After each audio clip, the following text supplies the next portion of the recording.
But now we're going to go into a different part of the show. We're going to check out uh, a little bit of science here. We're going to get into some of the Thunderbolts Project stuff.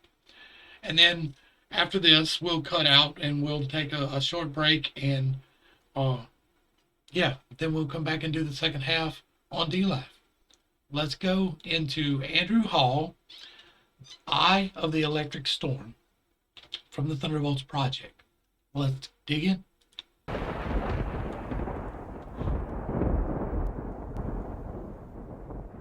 Welcome to Space News from the Electric Universe, brought to you by the Thunderbolts Project at thunderbolts.info. Today, author Andrew Hall continues his remarkable series of presentations on the promising new geology the Electric Universe offers. Like every rocky body in our solar system, our planet's landscape demands a radical shift in perception. Standard geological theory, limited to processes such as plate tectonics, wind and water erosion, volcanism, and impacts from space, proves woefully inadequate to explain what we actually see. In this first episode of his new series, Andrew outlines how the high-energy atmospheric phenomena we see throughout the solar system, which are electromagnetic in nature, provide essential clues to understanding our planet's visible features. All right, I just realized that I didn't really give an explanation as to why we're here. So let's do that real quick. We're dealing with this is not everybody has seen all of the videos. And so I need to explain that we are in the end times. Like, I firmly believe we're in the end times. I could be wrong. It could be 2,000 years down the road. But I believe that all of the prophecies across the planet are coming to fulfillment in this time. And I dig into some of that. I've got a Hopi video of it's up on BitChute and Rumble. I'm going to get it up on Odyssey eventually. There's only so many uploads I can do a day on Odyssey. But Andrew Hall here is going to show us an alternate view on how the planet formation happened, on some of the processes involved, and that leads into the end times. I have dealt with that in the Bible study, which is available on YouTube, and I think you can see it on BitChute too. I don't think it's on Rumble. As to what is coming, there will be a visible sign in the sky. There will be things that happen. I get into that in other videos. This is the science behind the things that I get into in the other videos. So this is showing some of the things that are going to happen and have happened before. If you haven't seen the Bible study videos, I will try to link it on YouTube. I'm really bad about forgetting, though. It is one of my problems. I am an SI demon. And so we're going to go ahead and let Andrew talk for a minute. Geology and weather is a result of capacitance in Earth's electric circuit. Forget anything you've been taught about geology. It's wrong. Yes. Provably wrong from evidence you'll soon see. And that is why we're covering this, is because it is provably wrong. It is, these guys at the Thunderbolts Project have taken the time and the research, and they have all the letters behind their name for people to listen to them. They should be getting listened to. Current science is pushing them out. They are not allowed to revolutionize the science. Imagine that. So they're doing it on their own. They funded their own lab. They have recreated these things that they talk about, they have done. Geology we are taught to associate with billions of years of tectonic forces is actually the result of capacitor discharge across Earth's crust and atmospheric layers. The Earth's own electric circuit electroplated, etched, and arced. Capacitor discharge, if you don't know what it is, the quickest explanation is that most people can relate to is when you're wearing a sweater and you drag your socks across the carpet and you touch the doorknob and it sparks and that's capacitor discharge. That is what lightning is. That is what he's talking about here on a grander scale. To form the land, patterned by the Earth's electric field. The first evidence of Earth's electric formation is provided by the landscape. All one need do is look at it. In this series of articles, you'll be shown features created by electric winds. The challenge is to believe your eyes, take a serious look at the theory, or to hide in the consensus. The following images are just a teaser. An explanation and even more dramatic evidence will take some explaining, several articles in fact. But first look at these basin and range mountains and contemplate what caused them. They look as if a blowtorch blasted the land, don't they? They are coherent flow patterns formed in concentric waves, exactly what a blowtorch would do. Just look.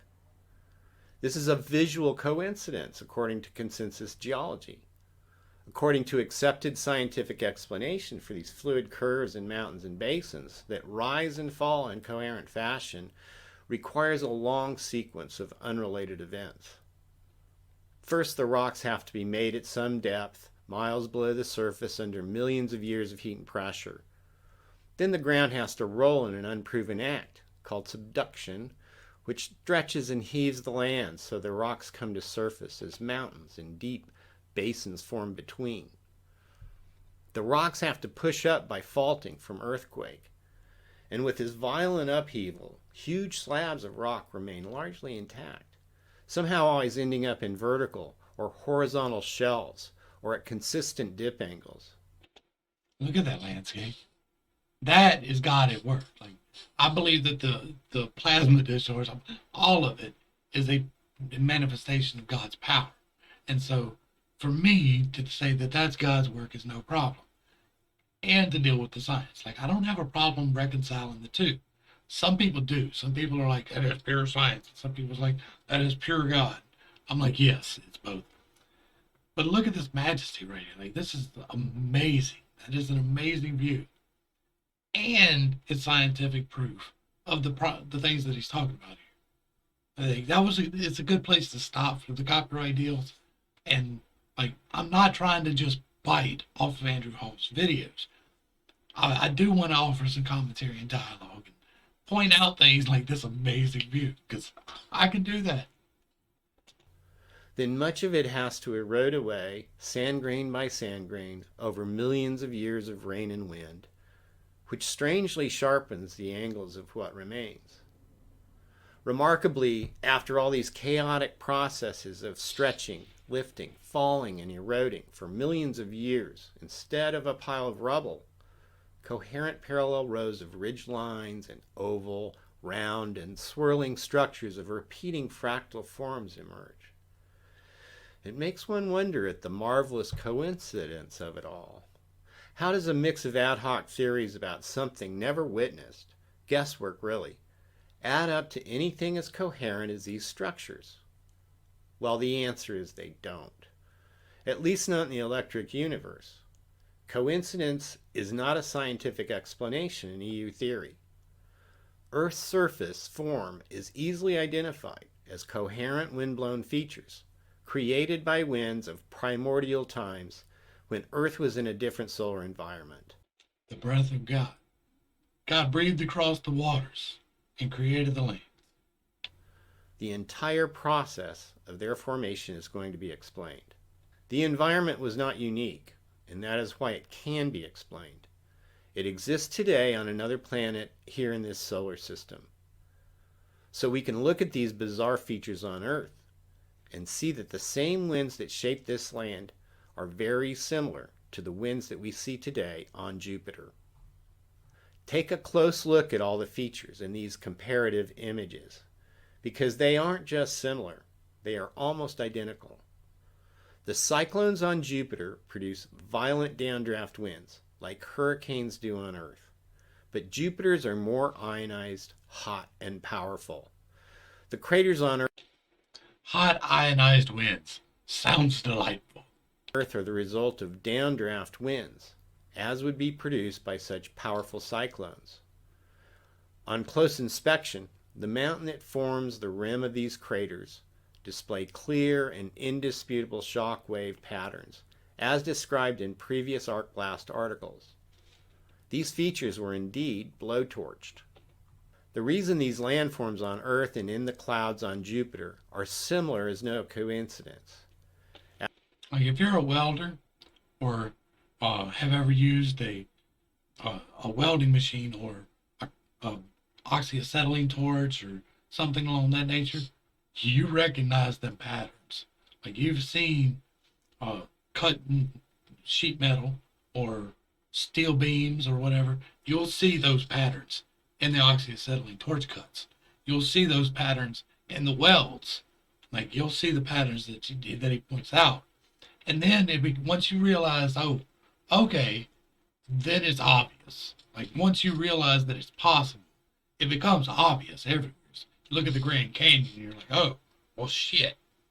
As will be shown, they trace I really wish my chat was working. to the same electrical formation It will be tomorrow. I will research the hell out of that after the show today.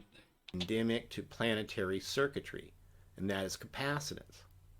The sustained storm, called the Great Red Spot, is electrically analogous to primordial weather here on Earth. In fact, so similar is the Great Red Spot on Jupiter to the storms that once raged on Earth, we can visually correlate features. Why that is so will be explained in the course of the ice storm articles. Let's now focus on the Colorado Plateau, because this high desert plateau and mountain region in North America has a special structure that makes it very easy to understand. It's easy because it was the eye of a storm where specific types of winds occurred that can be identified on the land. This will be shown as the result of three simple processes in Earth's electric circuitry. All right, so we're going to watch and he's going to explain this to us. I'm going to pause it and point out, whatever I can. Like, I'm not a scientist like these guys are. I follow the science. I read the actual research papers that these guys recommend that you read. I read the actual research papers that some other people like this actually recommend that you read. So I do follow the science, but I am not educated on that level. Some of the things I have to look up, some of the things I have to have explained to me in greater detail. And so I don't try to act like I know it all. I try to act like I can see the pieces and fit them together, because that's what I do. I see pieces and I fit them together. You'll see that in the second half of this show. All right, but we're going to go ahead and we're going to let him talk to us about capacitance now. He's going to talk about the formation of our planet in a non-typical way. This is not what you will learn in any university in the country that I'm aware of. I don't believe anybody is teaching the electric universe yet. They will, if they are going to have to, because it is the real way that it happened. Capacitance, inductance, and ring currents. Electric storms produce the Plateau, the Rocky Mountains, the Great Basin, and the Sierra Mountains. Storms like hurricanes and thunderstorms we experience today, but of primordial origin, when Earth's place in the solar system was a very different environment. The electric field in the solar system affecting Earth was very different. And here's a thing that's handy to keep in mind that is not accepted science. And it is, but it's not really thought about. A solid is the exact same thing as a liquid and a gas. It is only held together by different harmonics. It is theoretically possible to pass things through a solid because the way that the molecules are bound, they're vibrating together in a very controlled pattern.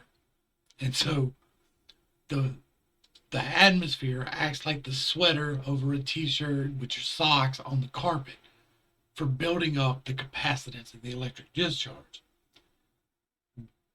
Because the air and the ground interact and change ions in that manner. And it caused the voltage potential between ground and sky to go off the charts, rising to billions or perhaps even trillions of volts. It produced storms that covered the earth with erupting volcanoes. And also, where I differ from these guys is I believe that these events were caused by a catalyst. I believe that there is an extrasolar incursion coming of a planet or an asteroid or comet or something that is on a long orbit around our sun. It is an irregular orbit. It does not appear in the same place to us every time. And so when it passes close enough into our solar system, like while it's in our solar system, when it passes close enough to the planets, the different ones, and ours, that there is an electric discharge because of the catalyst grounding out between the planets. I differ in the causation of this discharge slightly from them. I do believe that the effects that they are talking about do happen and that there is a cause there. I just believe that there's an extra catalyst that comes in that throws the spark. Lightning arcs, winds, and tsunamis that changed the face of the planet. Winds screamed at Mach speeds.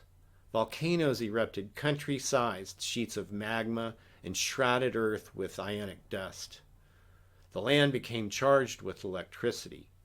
Arcs erupted from Earth's interior and scoured its face with bolts of surface-conductive lightning. Pools of mineral and moisture ionized below deposits and lifted mountains of earth away in drift currents in a powerful electric field, the likes of which we have never experienced in our time. There is evidence of layers upon layers of successive events. It's apparent that storms of varying magnitude recurred over time, just as they do today. What formed continents and blew mountains. And say I believe that happens because of the entrance of the catalyst. I believe that's why it happens again and again. Mountains into shape was the culmination of many cycles of creation that left the thin veneer of surface geology we now observe. The geologic onion must be peeled one layer at a time and looked at with fresh eyes and electricity in the geophysics toolkit. We now are looking at the outermost layer. Evidence that Earth's geomagnetic field amped up to electroplate this layer is obvious everywhere. So we start with that evidence and we'll follow where it leads. Where it leads us today is an overlay of the Great Red Spot of Jupiter onto Earth that shows the approximate shape, location, and proportion of the multi-vortex storm that created mountains and high desert plateaus of North America. The storm left its imprint on the land, its vortex outline, its internal turbulence, its vertical and horizontal jet stream winds, and lightning arcs.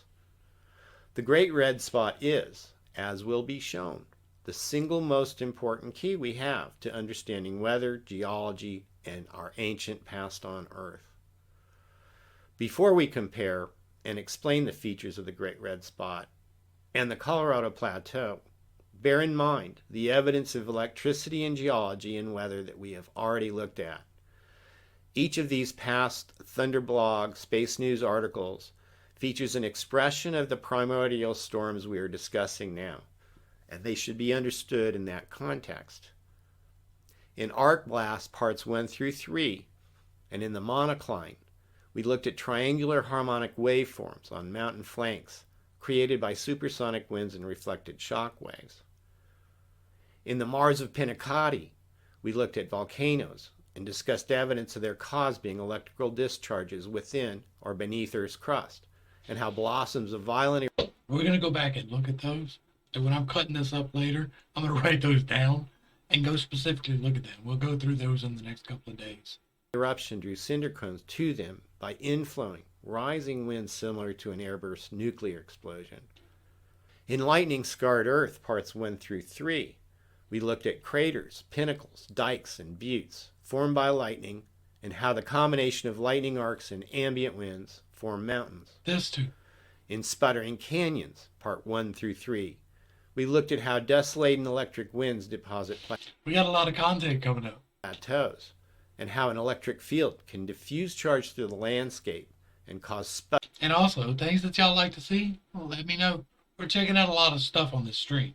I'm going to have a lot more freedom, especially in the second hour. To eat away layers of those deposits. And finally, summer thermopile, tornadoes, the electric model, and Nature's Electrode, we looked at electrical models to explain the form and behavior of lightning, thunderstorms, and tornadoes. Each essay presents hypotheses for how electricity is the common denominator in every phenomena. The formula is quite simple. First, assume electricity is the one true force in nature. In other words, accept that acoustics, thermodynamics, everything is a vibration. Everything. fluid dynamics, chemistry, all are emergent properties of electricity acting in different phases of mediums. Ignore the emergent effects and identify the underlying electrical process, the waveforms and circuitry involved. In every case, an electrical circuit can be found. The emergent effects simply fall into place. In the atmosphere, thermal layers and convection, wind flow and condensation, high pressure and low, all of these macro properties follow the thermoelectric properties of air and water vapor in a circuit. They form patterns of plasma currents diffusing as a result of capacitance in the earth and atmosphere. That's wicked. Like, that is just an amazing picture right there. I love that. Like that is an amazing picture. Virtually every field of physical science, nuclear physics, geophysics, fluid and thermodynamics, chemistry, climate models, you name it, critically rely on mathematical models based on known electrical processes, such as charge diffusion, harmonics, and feedback. These are common denominators found in every large-scale, time-dependent, coherent feature of nature, which consensus science arbitrarily and incomprehensibly attributes to chaos.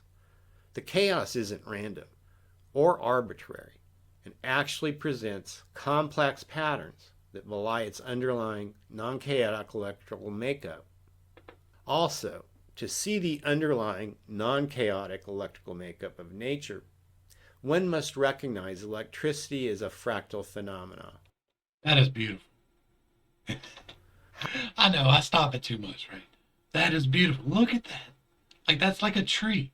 That's like looking at a tree on the savannah, like, or a bush in South Louisiana. But like, and then the root system, like that I deal with plants a lot. So yeah, the roots, like, how current diffuses in a medium, whether plasma, liquid, or solid, takes form in fractal elements that repeat on harmonic scales, so their form can be identified.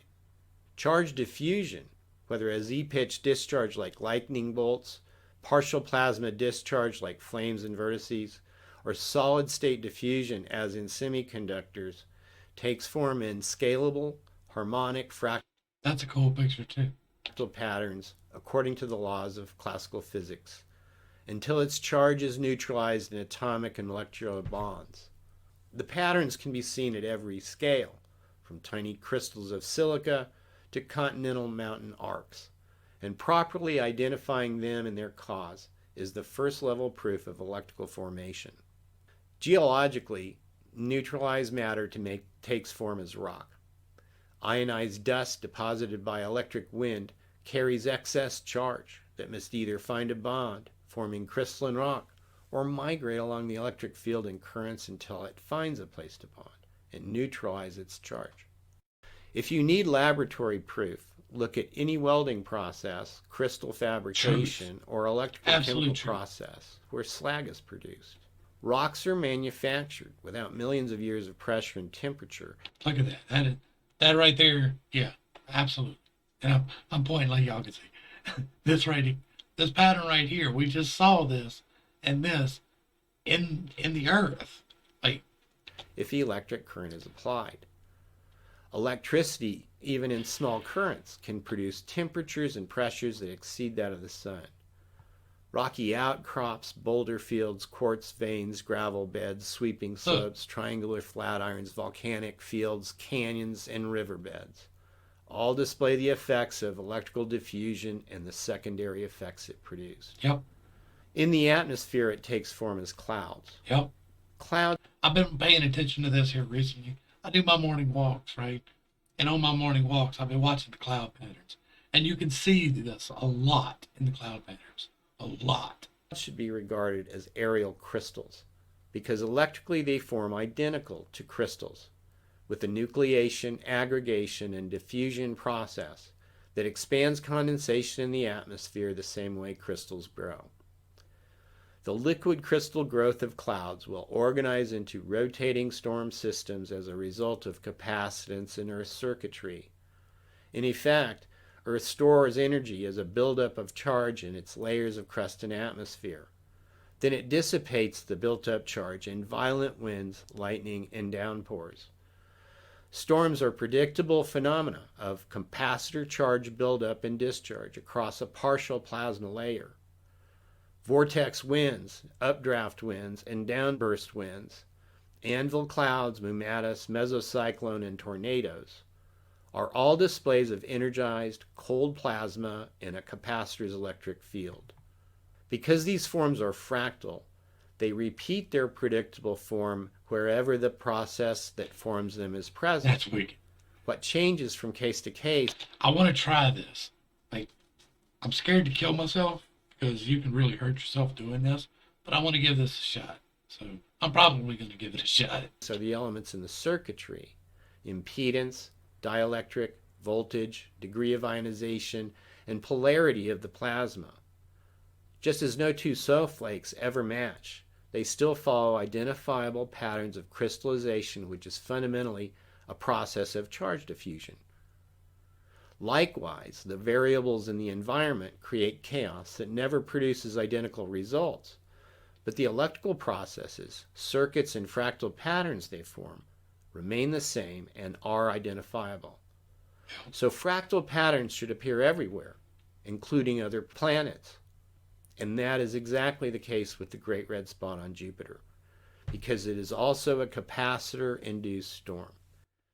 In part 2 of the Eye of the Storm, we'll explore the electric winds of Jupiter and discuss how they work. Thank you. All right, so we will absolutely get into part 2 tomorrow. But this was great. Y'all make sure you get back over to Andrew Hall over at the Thunderbolts Project and give him a like, give him a share, give him a sub, throw him a comment down below. It is hard work for these independent scientists. We need to give them all the support that we can. I'm trying to help amplify their voice a little bit. That is what I'm doing. Because I agree, for the most part, with everything they say. We have one small disagreement on the what causes the discharge to happen. I believe that there will be a catalyst. And, like, I'm not talking about planetary discharge. I'm talking about interplanetary discharge. Like, a plasma discharge bolt, say, 100 miles wide. Like, a big discharge. And I think that's going to require a catalyst. And that is the only place where I differ from them. But y'all make sure you get back over to Thunderbolts Project. The link will be provided down below.